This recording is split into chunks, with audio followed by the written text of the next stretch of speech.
يلا خد تعالى يا ابني خد. يابا جبت لك بقى مكنه ضوء اكبر عليها عشان تاكل عليها عيش. لف حواليها كده وقول لي ايه رايك فيها. هي محسوده ولا ايه؟ لف حواليها وقول لي ايه رايك فيها.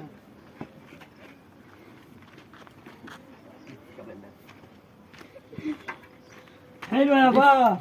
كمان لفه لف. هي ما هترقى ولا ايه؟ البركه.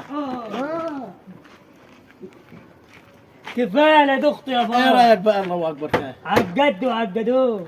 عالجد وعالجدون ايه؟ حلوه. بالذم. عالجد وعالجدوه. يعني ايه رايك فيها؟ عالجد وعالجدون يا بابا. عالجد بكام؟ بنصيبها.